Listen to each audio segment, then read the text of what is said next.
আমার মুরব্বী বাবারা, যুবক ভাইয়ের আমার, মেয়েদের নজর থাকে বাবার চেহারার দিকে। মেয়ে হইল রহমত, মেয়ে হইল বরকত। এই মূর্তি পূজারী লোকটা তার এই মেয়েটার দিকে তাকাইয়া দ্বিতীয় আর কোনো বিয়ে করে নাই। এত সুন্দর চেহারা দিছেন আল্লাহ। এই মেয়েটাকে সে আম্মু আম্মু বলে ডাকে, মা মা বলে ডাকে।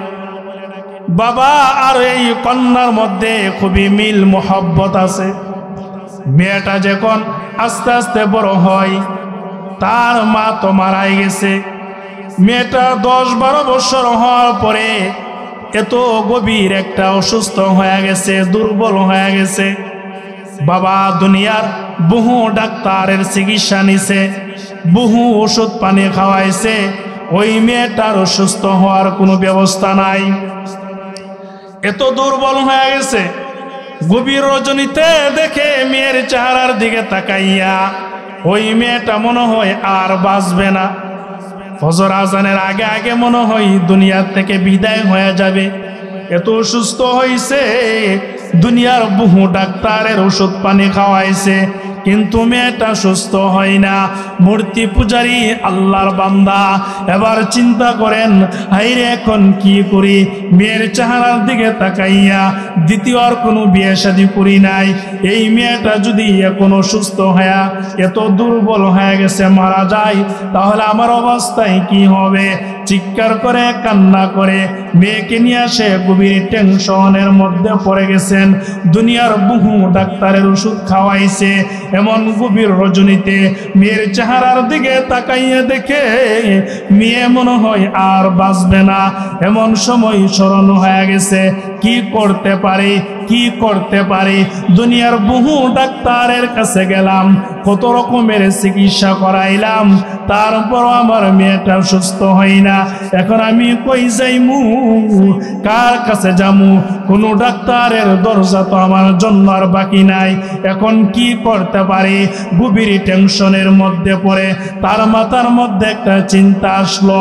তার স্মরণ হয়ে গেল, বহু ডাক্তারের কাছে গেলাম, এখন এমন একজন ডাক্তারের কাছে যাব যিনি ডাক্তারের ডাক্তার, যিনি মুসলমানের আল্লাহ, যিনি আমাকে বানাইছে। গিয়া দেখি এই দরজাটা কেন বাকি থাকবে? আমি হিন্দু হলো কি আছে? গিয়া দেখি মুসলমানের আল্লাহ আমি হিন্দু ব্যক্তির জবানের কথা যদি কবুল করে, পছন্দ করে, আমার মেয়েটাকে তো সুস্থ করতে পারে। এই চিন্তা করে টেনশন করে গভীর রজনীতে মেয়েটাকে সুন্দর করে বাসার মধ্যে শোয়া রাইখেন। সবাই ঘুমায় রইছে, চইলা গেছে মুসলমানের ইবাদত খানা মসজিদের সামনে। গিয়ে মন ভাবে চিৎকার করে কান্না করে বলতেছেন, ওগো মুসলমানের আল্লাহ,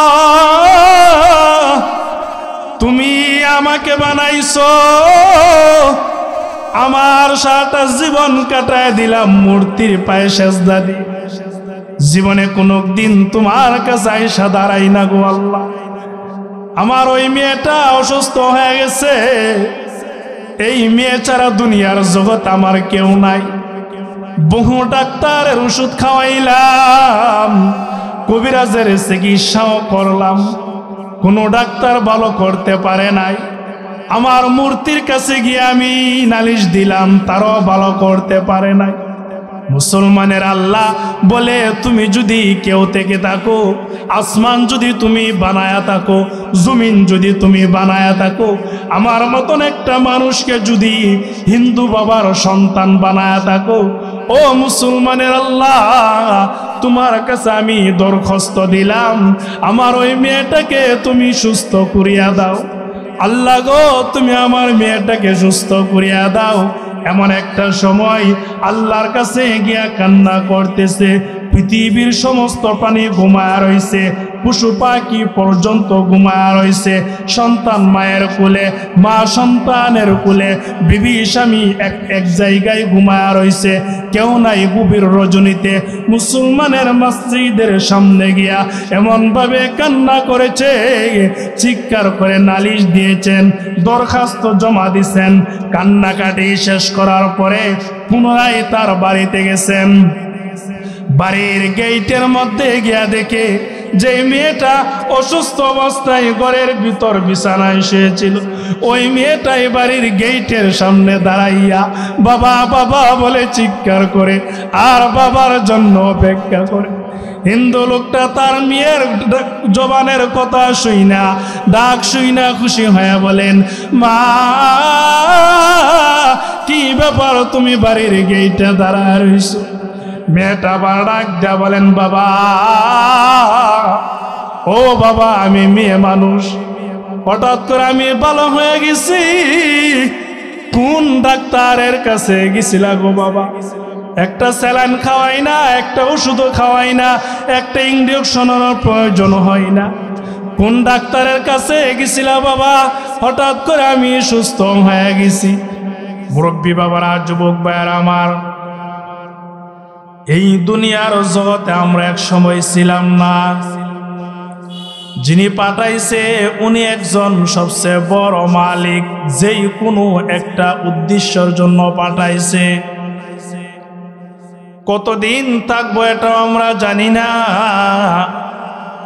আবার যেই কোনো এক সময় আমাদেরকে দুনিয়া থেকে বিদায় করে দিবেন। কখন বিদায় হব এটাও আমরা জানি না। যিনি পাঠাইছে, যিনি আবার বিদায় করবেন, তিনি আমার রব আল্লাহ। এই দুনিয়ার জগতে যতদিন আমরা বেঁচে থাকবো ওনার ইবাদত করতে হবে, ওনার গোলামি করতে হবে। যিনি পাঠাইছে আপনাকে আমাকে, কতদিন হায়াত দিছে দুনিয়াতে, ওই হায়াতের ভিতরে আপনি কি খাইবেন, কি পরবেন, কতদিন আপনি সুস্থ থাকবেন, কতদিন আপনি অসুস্থ থাকবেন, এই চিন্তা ওনার। আপনার কোনো চিন্তা নাই, টেনশন নাই, আপনার কোনো পেরেশানি নাই। শুধু যে মালিকে পাঠাইছে ওই মালিকে ইচ্ছা করলে এখনো আবার দুনিয়ার থেকে বিদায় করে দিতে পারে, আবার লম্বা হায়াত দিয়া অনেক বছর বাঁচায়ও রাখতে পারে। ইচ্ছা করলে এখনো বিদায় করে দিতে পারে। কি বলেন মুরব্বীরা, কি বলেন, ঠিক না? আমার মুরব্বী বাবারা, যুবক ভাইয়ার আমার, কিন্তু এই দুনিয়ার জগতে আইসা অবুঝ অবস্থায় দুনিয়ার জগতে আসি, আস্তে আস্তে বয়স হয়, ভিতরে বুঝ প্রবেশ করে, জ্ঞান বাড়ে, শক্তি বাড়ে, সম্পদের মালিক হয়, ঘর হয়, বাড়ি হয়, টাকা হয়, পয়সা হয়, ব্যবসা হয়, চাকরি হয়। এই দুনিয়ার মধ্যে যত কিছু প্রয়োজন সবগুলো আমাদের হয়ে যায় ওই দুনিয়ার সম্পদের দিকে তাকাইয়া। যেই মালিকে পাঠাইছে, কোন কারণে পাঠাইছে, ওই মালিকের সব কিছু আমরা ভুলে যাই। খেয়াল থাকে না, দেন থাকে না। ও যুবক ভাই, খেয়াল করে শুনেন, দিলের কান দেয়া কথাগুলো আপনার ভিতর নেন। 2 দিন এই সম্মেলনের মধ্যে যতজন ওলামায়ে কেরাম বয়ান করেছেন, সবাই আল্লাহর কথাই আপনাদেরকে শোনাইছে, আখেরাতের কথাই আপনাদেরকে শোনাইছে। কবরে হাসরে কিভাবে শান্তিতে থাকবেন এই কথাই বলবে। এখানে বৈশা কেউ নিজের রক্তের বংশের কথা কেউ প্রচার করবে না, কেউ কোনো দলের কথাও বলবে না, শুধু একটা দলের কথা বলবে, আমাদের দল ইসলাম, আমাদের ধর্ম ইসলাম, আমাদের ধর্ম হলো মুসলমানের ধর্ম।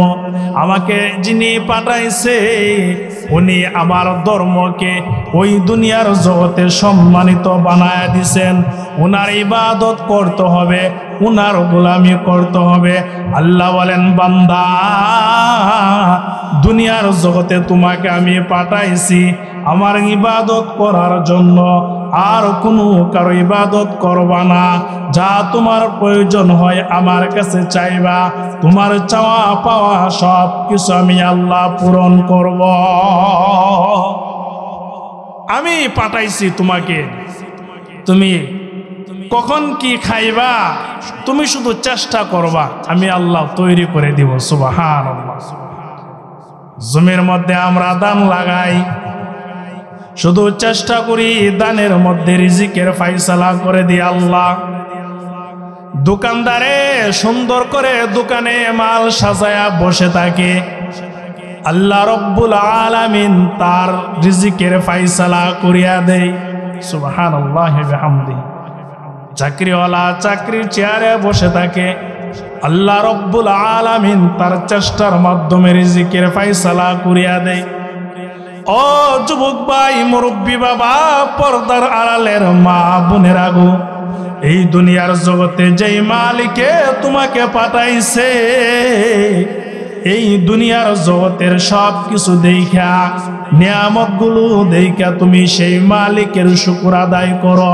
ভুইল না, ভুইল না, আল্লাহকে কিন্তু ভুইল না। যেদিন তোমার কেউ থাকবে না সেদিন তোমার আল্লাহ থাকবে। যদি ভুলিয়া যাও সেদিন আল্লাহ তোমাকে ভুলিয়া যাইবে। চিৎকার করলে কোনো লাভ হবে না। আল্লাহ বলেন, দুনিয়ার জগতে 5 বার মসজিদের মিনারা থেকে তোমাকে ডাকছে আমার জন্য। 2 দিন সম্মেলনের ব্যবস্থা করে তোমাকে বুঝাইছে আখিরাতের জন্য, কিভাবে শান্তিতে থাকবা, আখিরাতে কিভাবে নাজাত পাইবা। তুমি একবারও ডাকে সাড়া দিছ না। 5 বার তোমাকে ডাকছে যেই মালিকে, একবারও তুমি সেই মালিকের ডাকে সাড়া দেও নাই। 2 দিন সম্মেলন করেছে, অনেক টাকা খরচ করেছে, অনেক উলামায়ে কেরাম বয়ান করেছে, তোমার ঘরের আশেপাশের মানুষ গেছে, তোমার বন্ধু বান্ধব গেছে, তুমি কেন গেলা না? ওইখানে গিয়া কি তুমি আমার পরিচয় পাইলা না? আমি আল্লাহর কথা কি মন দিয়া শুনলা না? সকলের সঙ্গে কি ছোট ছোট 2টা হাত তুলে আমি আল্লাহর কাছে জীবনের সবগুলো গুনার জন্য ক্ষমা চাইলা না? ওই সময় আমাকে বলিয়া রইছো তুমি। 5 বার ডাকছে আমার নাম নিয়া, আল্লাহু আকবার, আল্লাহু আকবার বলে 5 বার ডাকছে, তুমি সাড়া দিছো না।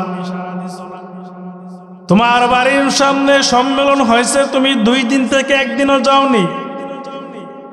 এই ডাকে সাড়া না দিয়া তুমি তোমার মন গড়া মতে দুনিয়ার জগতে চলছো।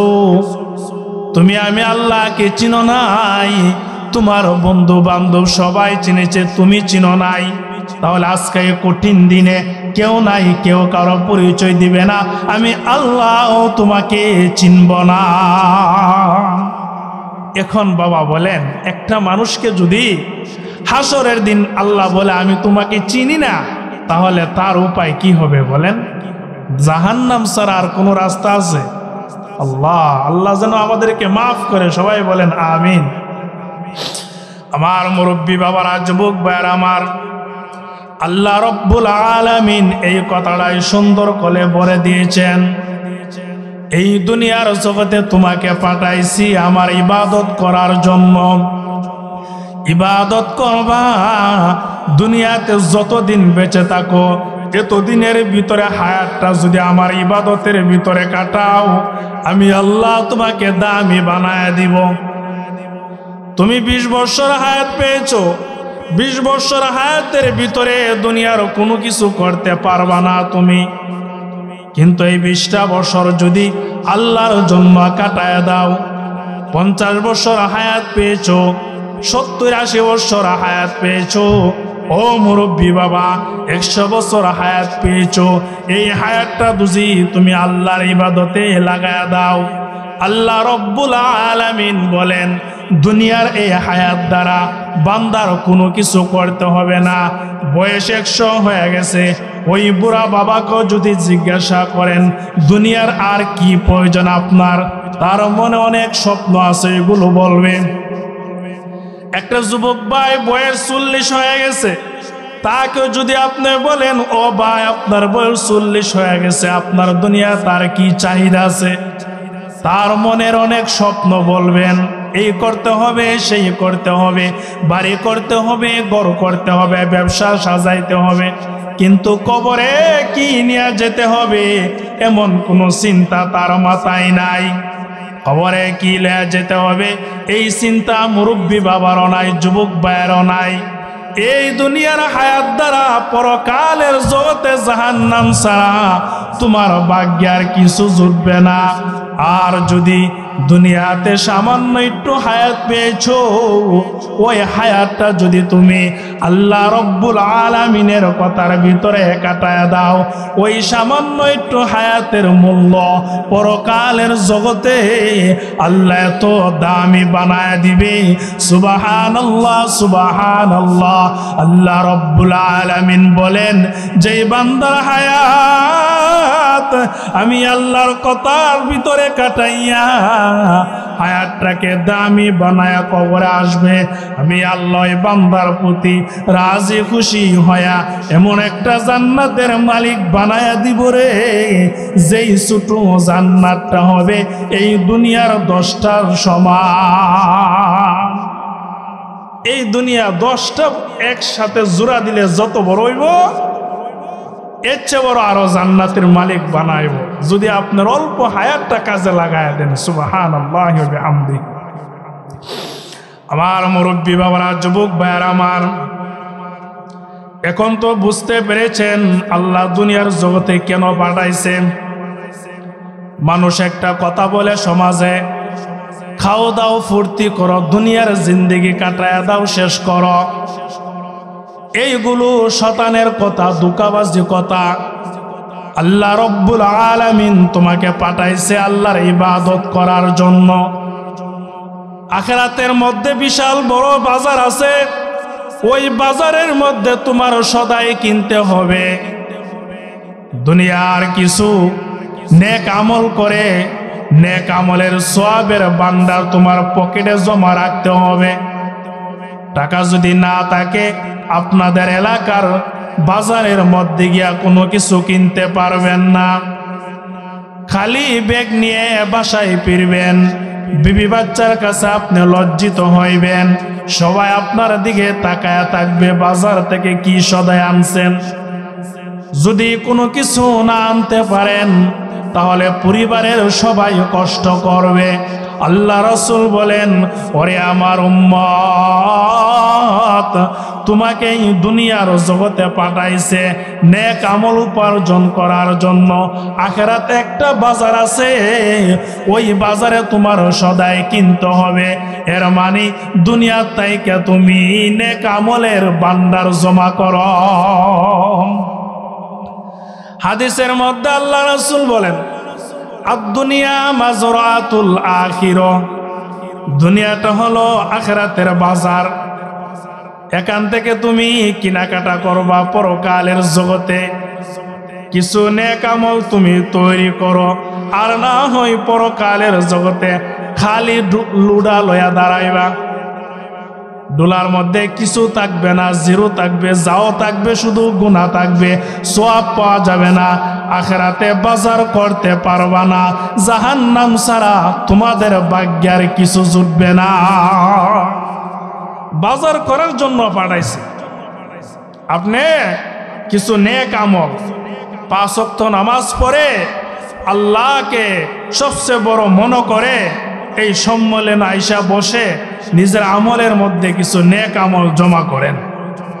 নেক আমল যদি জমা করতে পারেন, আখিরাতে কেউ কারো পরিচয় দিবে না, আপনি হয়ে যাবেন আখিরাতের বড় একজন দামি ব্যক্তি। সুবহানাল্লাহি ওয়া বিহামদিহি। আমার মুরব্বী বাবারা, যুবক ভাইয়ার আমার, আল্লাহ রব্বুল আলামিন এই দুনিয়ার জগতে আমাদেরকে পাঠাইছে। ওই দুনিয়ার জগতে আসার আগে আমরা কোথায় ছিলাম? এই দুনিয়াতে আসার আগে অবশ্যই আমরা যে কোনো একটা জায়গায় ছিলাম, যেমন ভাবে দুনিয়াতে ছিলাম না আসছি, ওই দুনিয়াতে আসার আগে চিন্তা করে দেখেন আমরা সবাই মায়ের পেটের ভিতর ছিলাম। মায়ের পেটের ভিতরে আসার আগে অন্য একটা জায়গার মধ্যে আল্লাহ রব্বুল আলামিন আমাদেরকে গোপন করে রাইখা দিছেন। কালের পর কাল, বৎসরের পর বৎসর এখানে আল্লাহ রাইখা দিছেন। আল্লাহ রব্বুল আলামিন বলেন, ওই জায়গা থেকে তোমাদেরকে মায়ের পেটের ভিতর পাঠাইলাম। দুনিয়াতে আসার আগে মায়ের পেটে আসার আগে কোথায় ছিলাম? মুফাসসিরিনে কেরামগণ তাফসীরের কিতাবের মধ্যে সুন্দর করে ব্যাখ্যা দিয়েছেন। ওরে বান্দা, মায়ের পেটের ভিতরে আসার আগে তোমার মতন এত সুন্দর একটা মানবের নমুনাটা আমি আল্লাহ দুনিয়ার যত ফল ফুলাদ আছে, যত খাদ্য আছে, ওইগুলোর মধ্যে তোমাকে আমি গোপন করে রাইখা দিলাম। মায়ের পেটে আসার আগে আস্তে আস্তে সবগুলো বললে আপনার বোঝা আসবে। আল্লাহ রব্বুল আলামিন বলেন, কাইফা তাকফুরুনা বিল্লাহ ওয়া কুনতুম আমওয়াতান ফাআহইয়াকুম সুম্মা ইউমীতুকুম সুম্মা ইউহয়ীকুম সুম্মা ইলাইহি তুরজাউন। দুনিয়াতে আসার আগে মায়ের পেটে ছিলা। মায়ের পেটে আসার আগে তুমি দুনিয়ার প্রত্যেকটা ফল ফুলাদে ছিলা। তোমার মতন একটা মুরব্বী বাবা, তোমার মতন একটা যুবক ভাই দুনিয়ার কাঁঠালের ভিতরে ছিলা। তাফসীরের কিতাবে সুন্দর করে ব্যাখ্যা দিয়েছেন, কাঁঠালের ভিতরে তোমাকে লুকায় রাখছে, কলার ভিতরে তোমাকে লুকায় রাখছে, আমের ভিতরে তোমাকে লুকায় রাখছে, চাউল ডাউল ভাত মাছের ভিতরে তোমাকে লুকায় রাখছে। এই খাদ্যগুলোর ভিতরে তুমি ছিলা, অথচ এই খাদ্যগুলো জমা করে দুনিয়ার কেউ একটা মানুষ বানাইতে পারবে না। আল্লাহ রব্বুল আলামিন বলেন, ওরে বান্দা, এই দুনিয়ার প্রত্যেকটা ফলের ভিতরে তোমাকে আমি লুকায়া রাখলাম। কাঁঠালের ভিতরে তোমার দেহটা রাইখা দিলাম, কলার ভিতরে, আঙ্গুরের ভিতরে, কমলার ভিতরে, চাউল ডাউল ভাত মাছের ভিতরে তোমাকে রাইখা দিলাম। ও বান্দা, এইগুলো জমা করে তোমার মতন একটা বান্দা কেউ তৈরি করতে পারবে না। পারবে? ফল ফুলাটের ভিতর তো একটা মানুষ বের করতে পারবে কেউ? দুনিয়ার কোনো রাজা বাদশা পারবে না।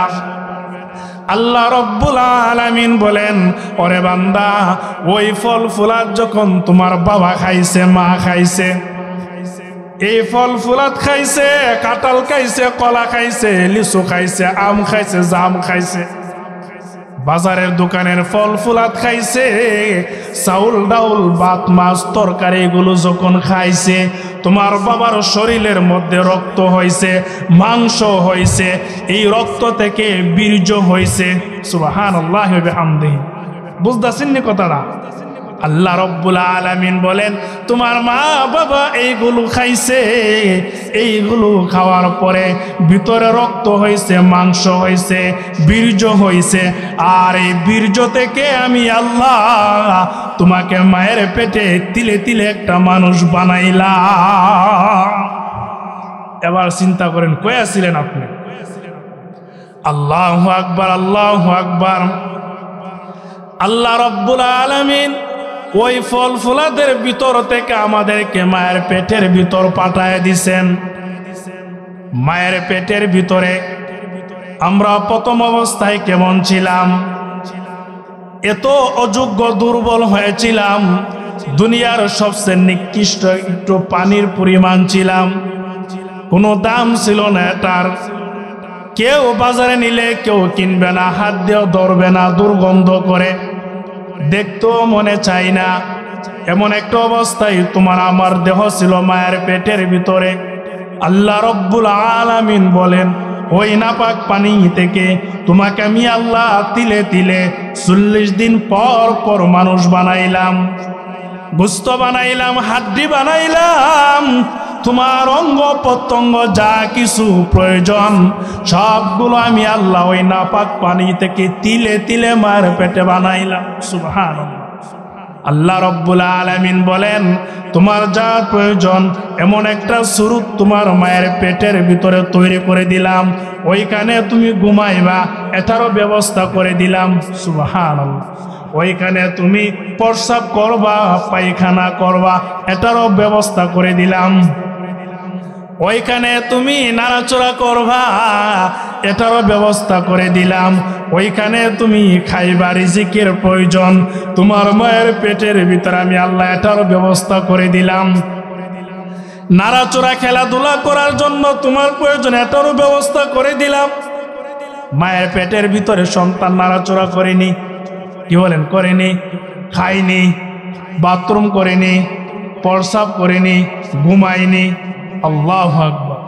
আল্লাহ বলেন ছোট একটা জায়গার মধ্যে তোমার মতন একটা বান্দাকে আমি সবগুলোর ব্যবস্থা করে দিলাম। তোমার রিজিকের প্রয়োজন আমি আল্লাহ ওইখানেও রিজিক পাঠায় দিলাম। ওরে বান্দা, একদিন আর 2 দিন না, 10 মাস 10 দিন পর্যন্ত তোমাকে তিলে তিলে আমি বড় করে মায়ের পেটের ভিতর তোমার মতন একটা মানুষ বানাইলাম।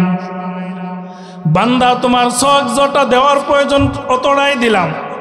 যেই জায়গার মধ্যে দেওয়ার প্রয়োজন এই জায়গার মধ্যে চকগুলো ফিট করে দিলাম।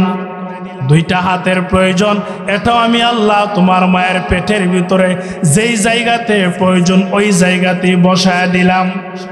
তোমার জবানের প্রয়োজন, তোমার জিহ্বার প্রয়োজন, তোমার একটা সুন্দর চেহারার প্রয়োজন।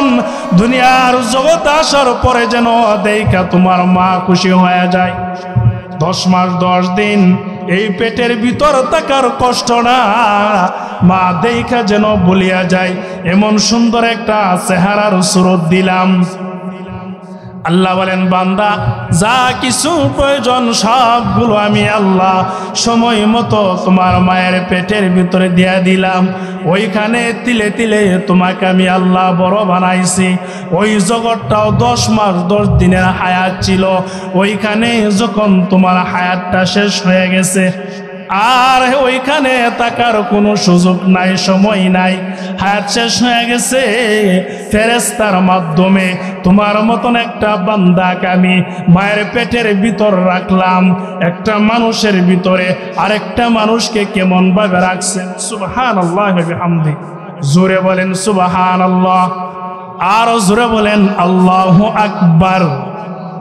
আমার মুরব্বী বাবারা, যুবক ভাইয়েরা, একটা মানুষের পেটের ভিতরে আরেকটা মানুষকে তৈরি করেছেন কে? উনি। আরো জোরে বলেন আল্লাহ রব্বুল আলামিন বলেন দুনিয়ার কেউ মানুষের পেটের ভিতরে মানুষকে হায়াত দিয়া বাঁচায় রাখতে পারবে না। আমি আল্লাহ এখানে তোমাকে সুন্দর করে সুস্থ রাখলাম। ওইখানের হায়াতটা দেখুন বান্দা তোমার ফুরায় গেছে, তখন দুনিয়ার জগৎ আসার সময় হয়ে গেছে। সামান্য একটু সিঁদুরের মাধ্যমে, সামান্য একটু রাস্তার মাধ্যমে মায়ের পেটের ভিতর থেকে তোমাকে দুনিয়ার জগতে পাঠায় দিলাম। ওই রাস্তা দিয়া একটা মানুষ কেমন ভাবে আসছে আজও কোনো ডাক্তার, বৈজ্ঞানিক, ইঞ্জিনিয়ার চিন্তা করে গবেষণা করতে বের করতে পারে নাই। এই অল্প জায়গা দিয়ে একটা মানুষকে কেমন ভাবে বের করেছেন। আল্লাহু আকবার, আল্লাহু আকবার। আল্লাহ রব্বুল আলামিন বলেন ওরে বান্দা, সামান্য একটু রাস্তা দিয়া তোমার মতন একটা বান্দাকে আমি দুনিয়ার জগতে পাঠায় দিলাম। তুমি এখন দুনিয়াতে আসছো, সবগুলো করতে পারো। দেখো তুমি চিন্তা করে তুমি কিন্তু মায়ের পেটের ভিতরে কোনো কিছুই ছিল না, এমন অবস্থায় ছিল তোমার কোনো মূল্য ছিল না। আল্লাহ এই কথাটাই বুঝায় দিলেন, কাইফা তাকফুরুনা বিল্লাহি ওয়া কুনতুম আমওয়াতান ফাহিয়াকুম সুম্মা ইউমীতুকুম সুম্মা ইউহয়ীকুম। আল্লাহ রব্বুল আলামিন বলেন এক সময় তুমি মরা ছিলা, তোমার কোনো দাম ছিল না, ইজ্জত ছিল না, তোমার এই যুবকের শরীরের সৌন্দর্য, শক্তি, বাহাদুরি কোনো কিছু তোমার ছিল না। তোমার ওই মেম্বারি চেয়ারম্যানে তোমার এই দামি দামি সম্পদ এগুলোর কোনো চিহ্ন ছিল না। এমন একটা অবস্থায় তুমি দুনিয়ার জগতে আগমন করেছ, তোমার কোনো নাম ঠিকানা ছিল না, এক সময় তুমি মরা ছিলা। আল্লাহ বলেন ওইখান থেকে আমি আল্লাহ তোমাকে তিলে তিলে মানুষ রূপে তৈরি করে এই দুনিয়ার জগতে পাঠাইছি। ওরে বান্দা, দুনিয়ার জগতে যখন তুমি চলে আসছো, তুমি কান্না করো, তুমি এত দুর্বল হয়ে দুনিয়ার জগতে আসছো, তুমি কি খাইবা, কি পরবা, কোন জায়গাতে প্রস্রাব করবা, পায়খানা করবা, এমন কোনো কিছু তুমি বলতে পারো না। এত দুর্বল বানায় তোমাকে তৈরি করেছি। মুরগির একটা বাচ্চাকেও তোমার থেকে সবল বানায় তৈরি করি আমি আল্লাহ। মুরগির একটা বাচ্চা দুনিয়ার জগৎ আইসা দেখবেন তার নিজের বাসায় সেও সেও করে কথা বলতে পারে। কি বলেন, ঠিক নেই? তার বাসায় কথা বলতে পারে, তার মা চিনে। ছোট বাচ্চাকে দেখবেন সিলে অথবা উড়ন্ত কাউয়া যখন আক্রমণ করে মায়ের পাকার ভিতর গিয়ে আশ্রয় নেই। ঠিক নেই কথাটা? আল্লাহ রাব্বুল আলামিন বলেন মুরগির একটা বাচ্চা দুনিয়ার জগতে আইসা হারতে পারে, দূর দিতে পারে, তার নিজের খাবারটা নিজে টুকরা টুকরা খুঁজে বের করে খাইতে পারে। সুবহানাল্লাহ। আল্লাহ বলেন এই মুরগির বাচ্চা থেকে আরো দুর্বল বানায় তোমাকে তৈরি করলাম। তুমি আইসা কি খাইবা এটা তুমি নিজে তৈরি করতে পারো নাই। তোমার খাবারের জন্য কি প্রয়োজন এটার ব্যবস্থা আমি তুমি দুনিয়াতে আসা আগে তোমার মায়ের বুকের মধ্যে ফিট করে দিলাম। সুবহানাল্লাহ। আল্লাহ বলেন তোমার ওই খাবারটা তৈরি করে দিলাম। ও এলাকার মুরব্বী বাবা, যুবক ভাই, আল্লাহ রাব্বুল আলামিন বলেন মুরগির বাচ্চা থেকে তোমাকে দুর্বল বানাইলাম। মুরগির বাচ্চা দুনিয়াতে আইসা তার ভাষায় কথা বলতে পারে, তুমি তোমার ভাষায় কথা বলতে পারো না। মুরগির বাচ্চা মা চিনে, বাবা চিনে। কোনো পাখি আক্রমণ করলে সে মায়ের কোলে গিয়া বসতে পারে, কিন্তু তুমি কিন্তু মাও চিনো না, বাবাও চিনো না। মুরগির বাচ্চা হাঁটতে পারে, দৌড়তে পারে, ডিম থেকে ফুটি দেখবেন দূর মারে, কিন্তু তুমি মায়ের পেট থেকে পরে দূরও দিতে পারো নাই, হাঁটতেও পারো নাই। এমন একটা অবস্থায় তোমাকে তৈরি করলাম। রাত্রেবেলা তোমার মার হাতটা যদি তোমার উপরে পড়তো, তুমি চিৎকার করতা, কান্না করতা। সামান্য একটু আঘাত পাইলে তুমি বলতে পারতা না তোমার বাসায়, হাউ মাউ করে কান্না করতা। তুমি কোথায় প্রস্রাব করবা, কোথায় পায়খানা করবা, এমন কোনো জায়গাও তুমি চিনো নাই। একই জায়গায় তোমার খাবার দাবার, প্রস্রাব পায়খানা, ঘুম সব করেছ। আল্লাহ রাব্বুল আলামিন বলেন এত দুর্বল বানায়া মানুষটাকে আমি আল্লাহ তৈরি করলাম। কেন তৈরি করলাম? ওই মানুষটা যেন দুনিয়ার জগতে আমার আল্লাহর পরিচয় পায়, ওই মানুষটা যেন আমার ইবাদত করে। তিলে তিল ওই মানুষটাকে আমি আল্লাহ জ্ঞান দিলাম, বুঝ দিলাম, শক্তি দিলাম, দেহ দিলাম। এত সুন্দর রূপে মানুষটাকে আমি আল্লাহ বাঁচায় রাখলাম। ওরে বান্দা, দুনিয়ার জগতের উন্নত খাবারগুলো আমি আল্লাহ তোমাকে খাওয়াই। পৃথিবীর বহু প্রাণী আছে পচা গান্দা খাবার খায় বেঁচে থাকে। তাদের খাবার যে কোনো জায়গার মধ্যে, ডাস্টবিনের ময়লার মধ্যে পাওয়া যায়, কিন্তু তোমাকে আমি আল্লাহ কবরের ভিতরে খাবারগুলো রাইখা, তোমার খাবারগুলো উন্নত মানের খাবার রাইখা দুনিয়ার জগতে পাঠাইলাম। কেন পাঠাইলাম? বান্দা আস্তে আস্তে তোমার সব কিছু দিয়া তোমার মতন একটা আব্দুল করিমকে তৈরি করলাম, তোমার মতন একটা আব্দুল গাফফারকে তৈরি করলাম। কেন তৈরি করলাম? বান্দা দুনিয়ার জগতে আইসা তোমার বুঝার জন্য জ্ঞান দিলাম, হাত দিলাম। দুনিয়ার জগতে কিছু কিছু মানুষের মাথা নত হয় বট গাছের নিচে। কি বলেন, ঠিক নেই? দুনিয়ার জগতে কিছু কিছু মানুষের মাথা নত হয় মূর্তির পায়ে।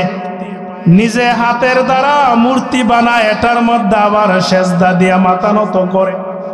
দুনিয়ার জগতে কিছু কিছু মানুষের মাথা নত হয় মন্দিরে। দুনিয়ার জগতে কিছু কিছু মানুষের মাথা নত হয় তুলসী গাছের নিচে। বান্দা তোমাকে তো দয়া মায়া করে বানাইলাম, বানায়া তোমাকে একটা সাইনবোর্ড দিয়া দিলাম, ওয়ালাকাদ কাররামনা বানি আদম, এত সুন্দর করে বানাইলাম।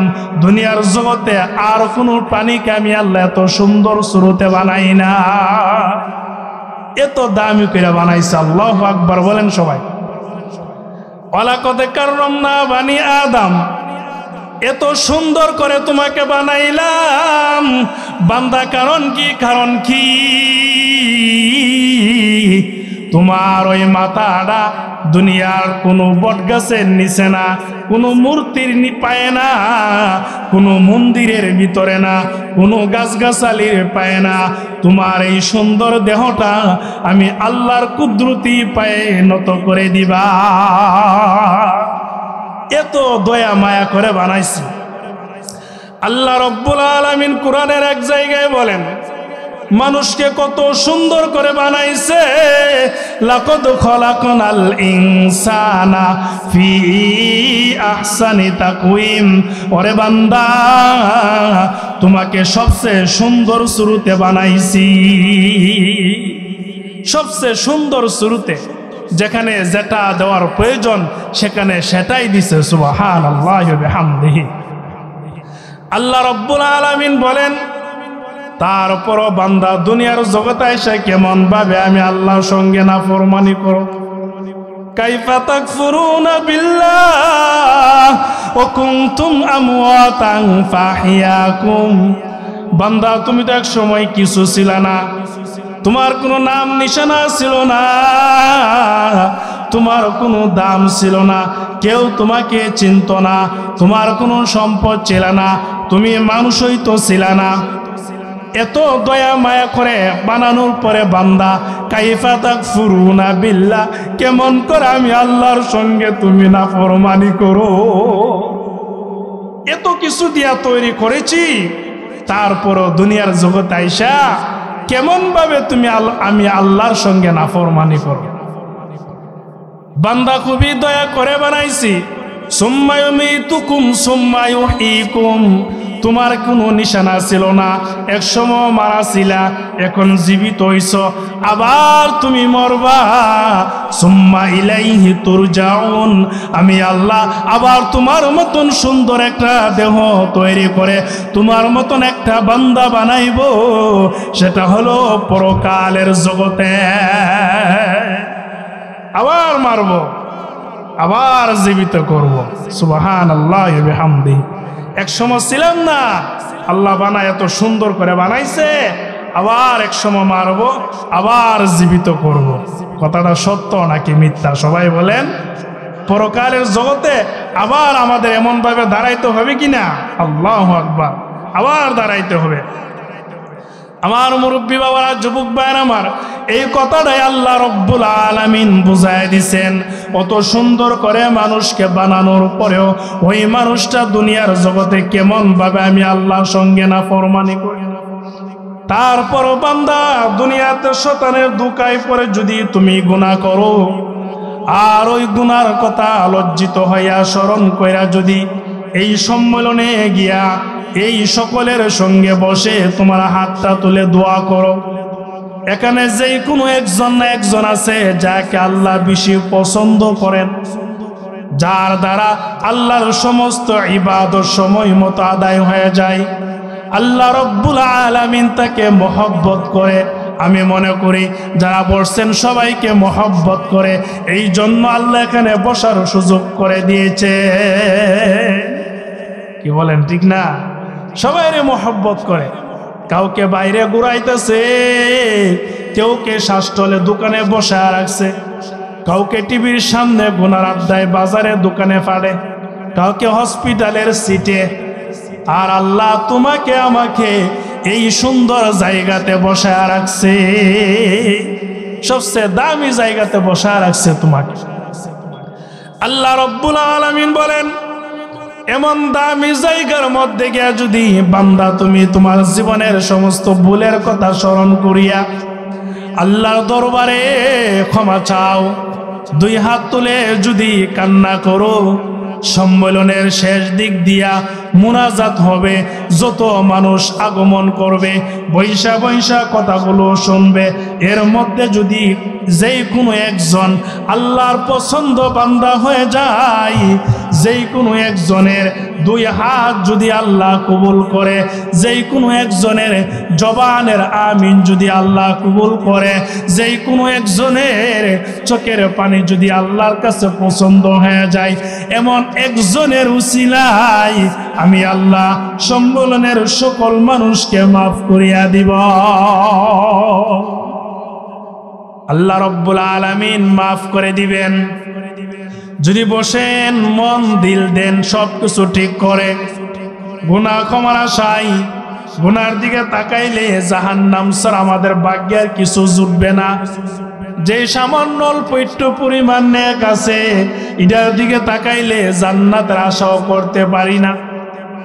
আল্লাহর কাছে যদি এমন ভাবে কাঁদে কেঁদে বলেন, আল্লাহ এই দুনিয়ার জগতে আমি ছাড়া তোমার বহু বান্দা আছে, কেউ না কেউ তোমার ইবাদত করবে, তোমার গুণগান গাইবে।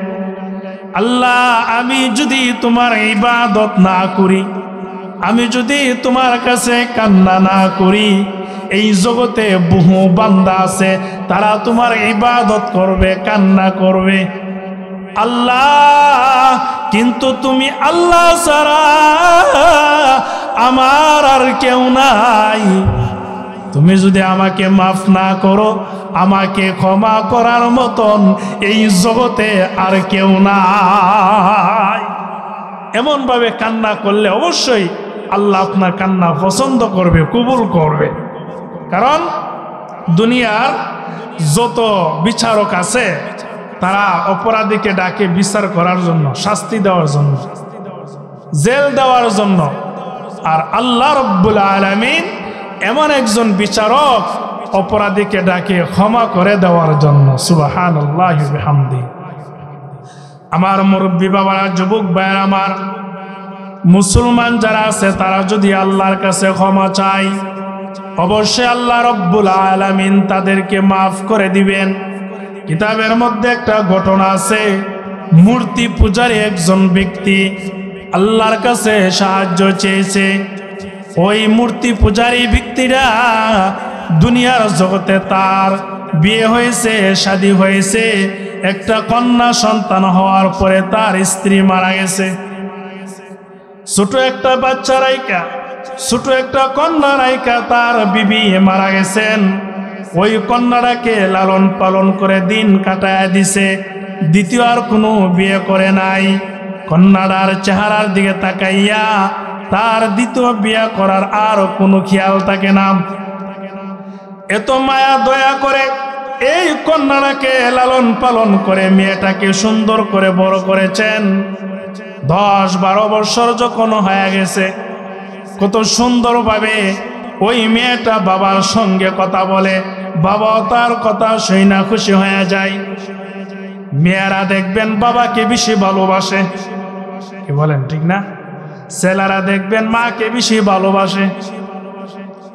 ছেলেদের নজর থাকে মায়ের দিকে, মার চেহারার দিকে, আর মেয়েদের ভালোবাসা থাকে বাবার চেহারার দিকে। মেয়েরা দেখবেন বাবাকে বেশি মহব্বত করে, পছন্দ করে।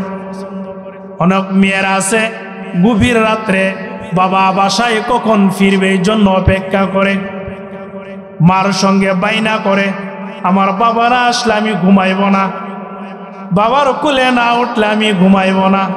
কি বলেন ঠিক নেই? যাদের মেয়ে আছে তারা এটা বুঝবে।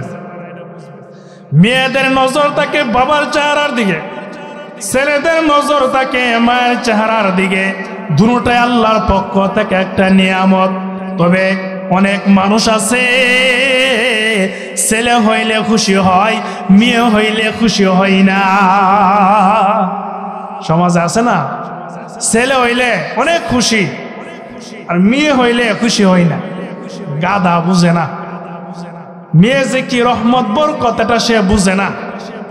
আল্লাহ রাসূল হাদিস শরীফের মধ্যে বলেন, কোন একজন বাবার যদি 3টা মেয়ে থাকে, ওই 3টা মেয়েকে যদি সুন্দর করে লালন পালন করে দিন শিখায়া, পর্দা শিখায়া, নামাজ রোজা ইলমে দিন কুরআন কিতাব পড়ায়া যদি দিনদার একটা স্বামীর কাছে বিয়ে দিতে পারেন, তিনটা মেয়েকে যদি আপনি ইলমে দিন শিখায়া তিনটা মেয়েকে তিনটা ভালো হক্কানে আলেমের কাছে বিয়ে দিতে পারেন, আল্লাহ রাসূল বলেন ওই তিন মেয়ের বাবার জন্য জান্নাতের ভিতরে আল্লাহ রব্বুল আলামিন আমি বিশ্ব নবীর সঙ্গে জায়গা করে দিবে।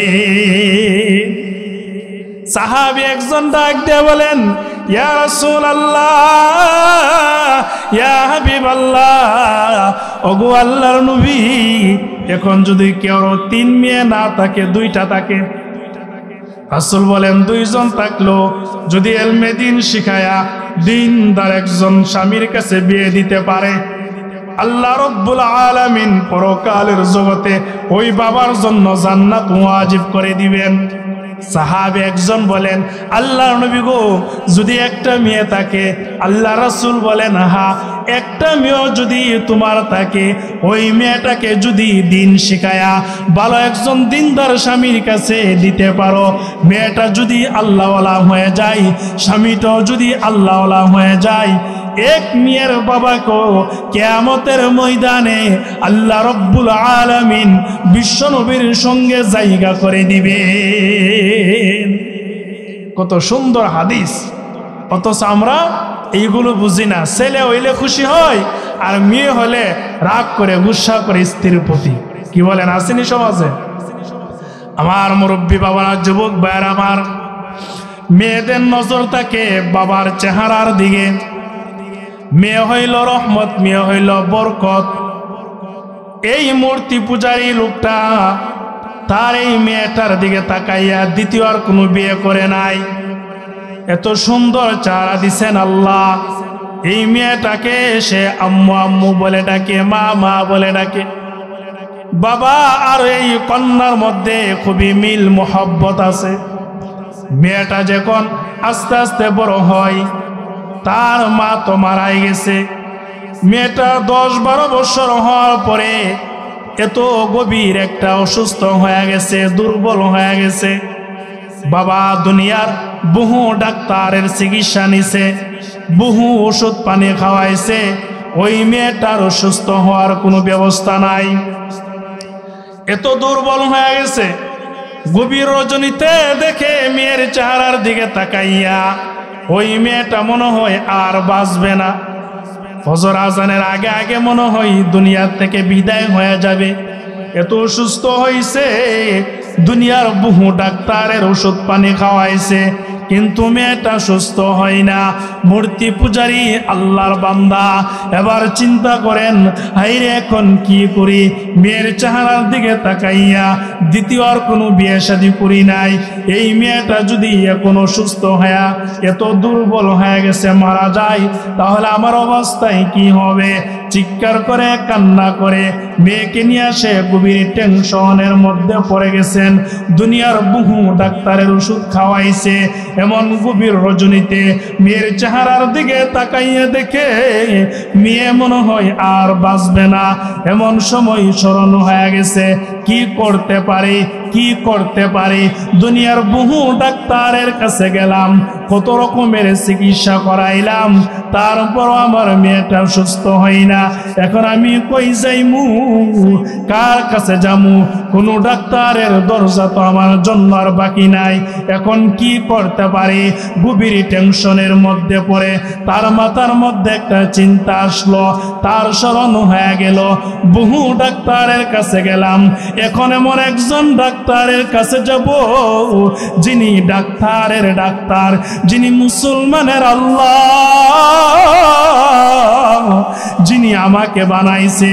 গিয়া দেখি এই দরজাটা কেন বাকি থাকবে? আমি হিন্দু হলো কি আছে?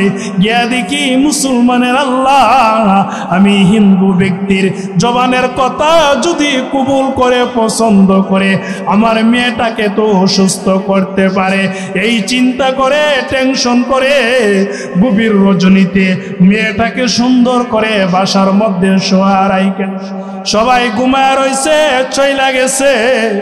মুসলমানের ইবাদতখানা মসজিদের সামনে গিয়ে মনভাবে চিৎকার করে কান্না করে বলতেছেন, ওগো মুসলমানের আল্লাহ, তুমি আমাকে বানাইছো, আমার সারাটা জীবন কাটায় দিলাম মূর্তির পায়ে সেজদা দিয়ে, জীবনে কোনদিন তোমার কাছে আইসা দাঁড়াই না গো আল্লাহ। আমার ওই মেয়েটা অসুস্থ হয়ে গেছে, এই মেয়ে ছাড়া দুনিয়ার জগৎ আমার কেউ নাই। বহু ডাক্তারের ওষুধ খাওয়াইলাম, কবিরাজের চিকিৎসাও করলাম, কোনো ডাক্তার ভালো করতে পারে নাই। আমার মূর্তির কাছে গিয়ে আমি নালিশ দিলাম, তারও ভালো করতে পারে নাই। মুসলমানের আল্লাহ বলে, তুমি যদি কেউ থেকে থাকো, আসমান যদি তুমি বানায়া থাকো, জমিন যদি তুমি বানায়া থাকো, আমার মতন একটা মানুষকে যদি হিন্দু বাবার সন্তান বানায়া থাকো, ও মুসলমানের আল্লাহ, তোমার কাছে আমি দরখাস্ত দিলাম, আমার ওই মেয়েটাকে তুমি সুস্থ করিয়া দাও। আল্লাহ গো, তুমি আমার মেয়েটাকে সুস্থ করিয়া দাও।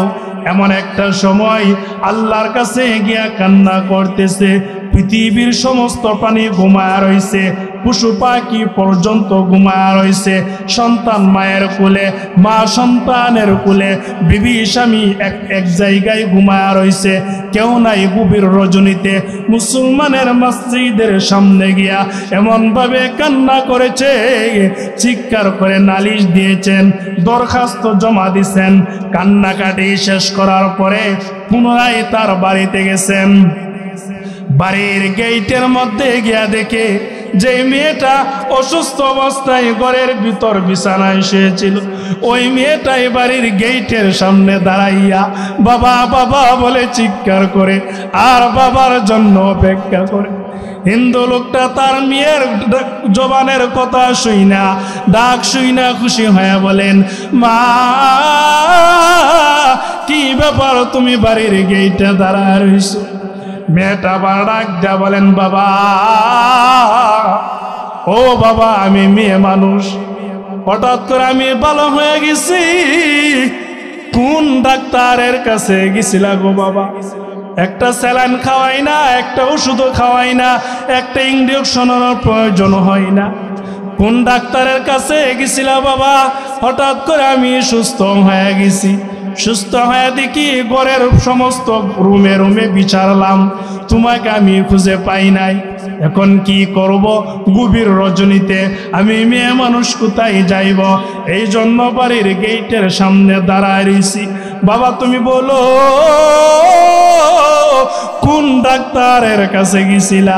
ওই ডাক্তারের পাশে আমি কদম বুসি করতে চাই, ওই ডাক্তারের পায়ে আমি সেজদা দিয়ে সম্মান জানাইতে চাই। বাবা তুমি বলো কোথায় গেছিলা? বাবা আবার চিৎকার দিয়ে বলতেছেন, মা,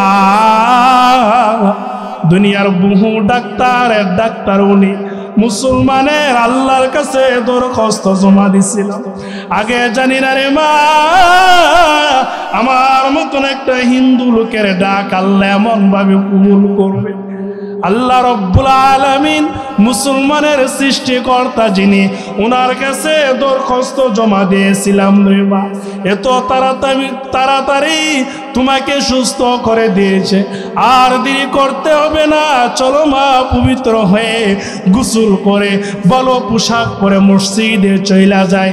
এই মুহূর্তে গিয়ে যেই মুসলমানের আল্লাহ তোমাকে সুস্থ করেছে, আমার মতন হিন্দু লোকের ডাক পছন্দ করেছে, এই মুহূর্তে মসজিদে গিয়া ওই মুসলমানের আল্লাহর উপর ঈমান আইনা সারা জীবনের জন্য মন্দির ছেড়ে দিব, মূর্তি ছেড়ে দিব, ঈমান আইনা মুসলমান হয়ে যাব। আমার মুরব্বী বাবারা, যুবক ভাইরা, সন্তান বাবা চইলা গেছে মুসলমানের ইবাদতখানা মসজিদে। ফজর আজান হবে এই টাইমে চইলা গেছেন। আজান হয়ে গেছে, মুসল্লিরা মসজিদে প্রবেশ করতেছে। ইমাম সাহেবের হাতে হাত রাইখা বাবা কন্যা দুইজন উপস্থিত মুসল্লিদের সামনে কালিমা পড়ে মুসলমান হয়ে যায়। সুবহানাল্লাহ ওয়া বিহামদিহি, আরো জোরে বলেন না সুবহানাল্লাহ।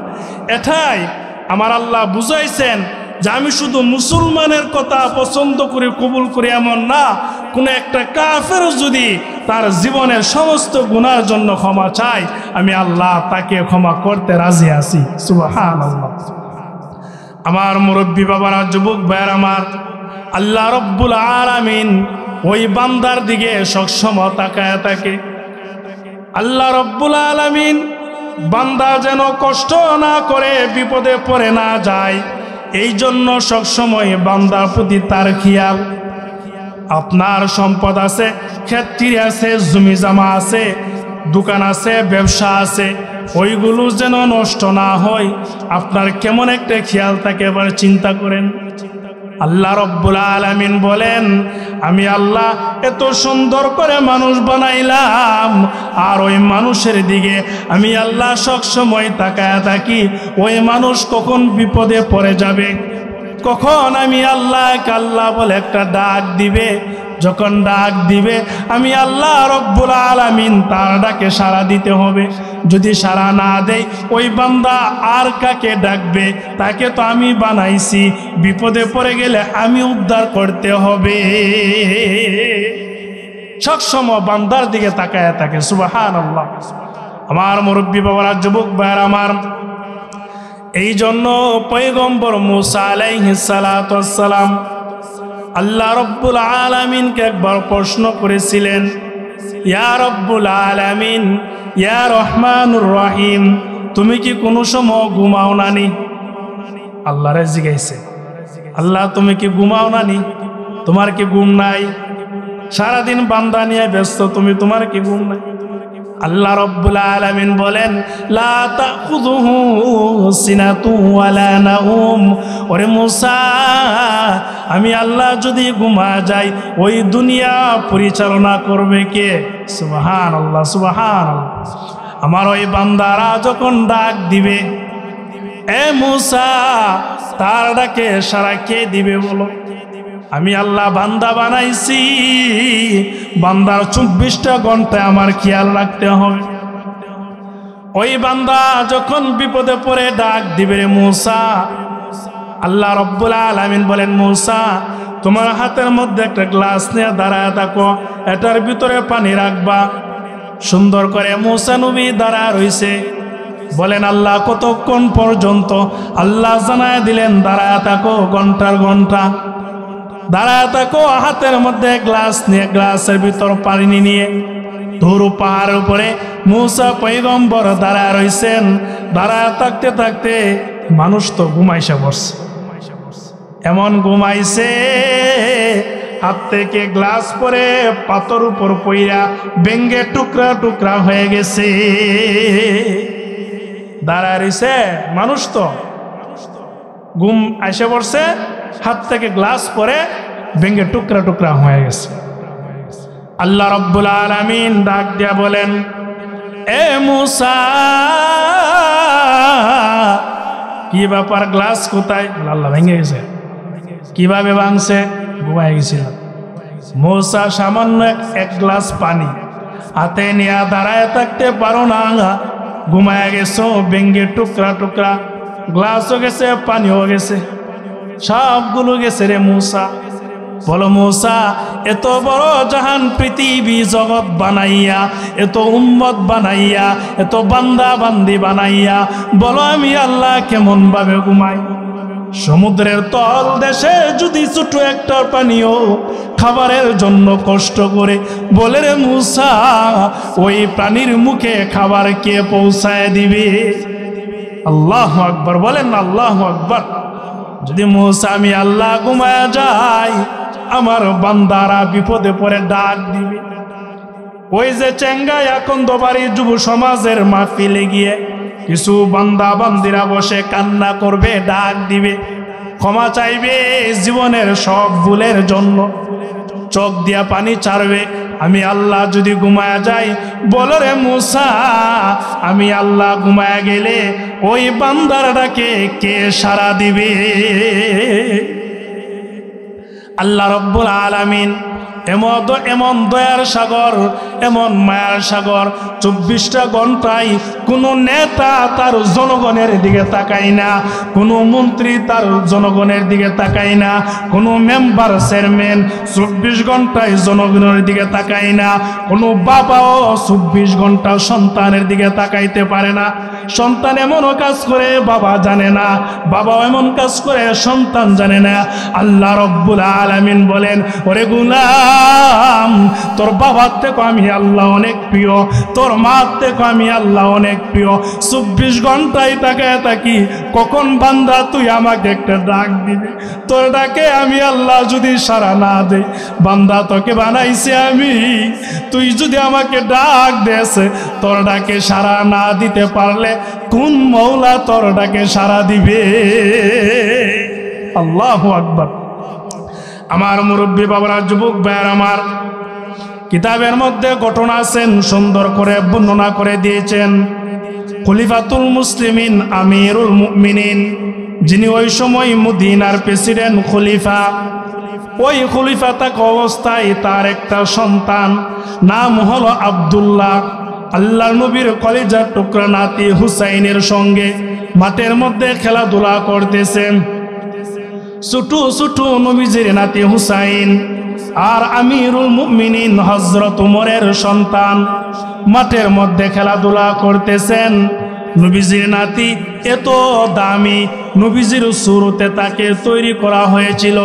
হুসাইন এত সম্মানী মানুষ ছিল, যদিও ছোট ছিল কিন্তু তার বুঝ জ্ঞান অনেক সুন্দর ছিল। সুবহানাল্লাহ।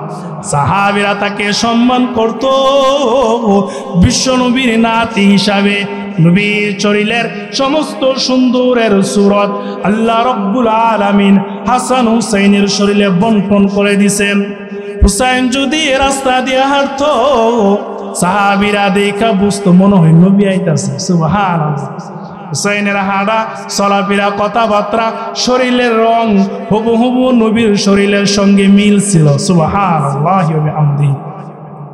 হুসাইন যদি রাস্তা দিয়ে হাঁটতো, হুসাইন যদি কথা বলতো, সাহাবীরা মনে মনে ভাবতো মনে হয় নবী কথা বলতেছে। হুসাইনের সঙ্গে আমিরুল মুমিনিনের সন্তান আব্দুল্লাহ মাঠের মধ্যে খেলাধুলা করতে গিয়ে দেখা যায় ছোট বাচ্চা তো খেলাধুলার মধ্যে একজন নবীজির নাতি হুসাইন উমরের সন্তান আব্দুল্লাহকে একটা গালি দিছে। ছোট বাচ্চা তো মনের মধ্যে একটু ঝগড়া হয়েছে, মনোমালিন্য হয়ে গেছে দুজনের মাঝখানে। ছোট বাচ্চারা দেখেন না, খেলাধুলা করলে কত রকমের গালাগালি করে, এমন ভাবে একটা গালি দিছে। হুসাইনে গালি দিছে হযরত ওমরের সন্তানকে, গোলামের ফুট গোলাম গালি দিছে। শব্দটা কি বলছে? গোলামের ফুট গোলাম।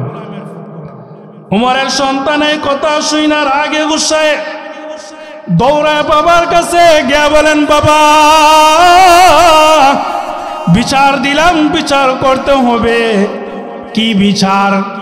বলে নবীজির নাতি হুসাইন আমাকে গালি দিছে, গোলামের ফুট গোলাম বলছে। বাবা আপনি কখন কার গোলাম ছিলেন এটা বলেন। ও বাবা, আপনি হইলেন মদিনার প্রেসিডেন্ট, অর্ধেক পৃথিবীর জাহানের বাদশা আপনি হইলেন খলিফাতুল মুসলিমিন আমিরুল মুমিনিন। বাবা আপনি বলেন কখন কার গোলামি করেছেন? ও বাবা তার বিচার দিলাম, বিচার করতে হবে, আর না হয় কিন্তু আমি মানব না। হযরত ওমর সন্তানের জবান থেকে কথা শুইনা সুন্দর পকের চিঠি লিখছেন হুসাইনের বাবা আলীর বাড়িতে। বরাবর আলী রাদিয়াল্লাহু তাআলা আনহু তোমার সন্তান হুসাইন আমার সন্তান আব্দুল্লাহকে গালি দিছে, গোলামের ফুট গোলাম। ও আলী, হুসাইনকে বলো এটার প্রমাণ দেখাইতে হবে। যদি প্রমাণ দেখাইতে না পারে তাহলে কিন্তু হুসাইনের কঠিন বিচার হবে। ও আলী, হুসাইনকে মদিনার আদালতে দাঁড়া করা, বিচার হবে। হুসাইনকে বিচার করবে এমন ভাবে সুন্দর করে দাঁড়া করাইছে।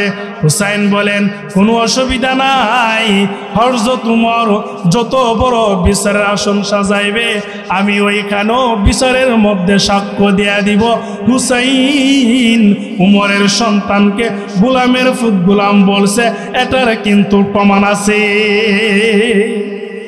এটার সাক্ষ্য আমি দিব মুরব্বী বাবার সময় তো শেষ। যাই হোক, অনেক লম্বা আলোচনা, যতটুকুই শোনা হয়েছে আপনারা ধৈর্য ধরে খুব মনোযোগ দিয়ে শুনছিলেন, কিন্তু সময় শেষ। নামাজত তো পড়তে হবে, কি বলেন ঠিক না?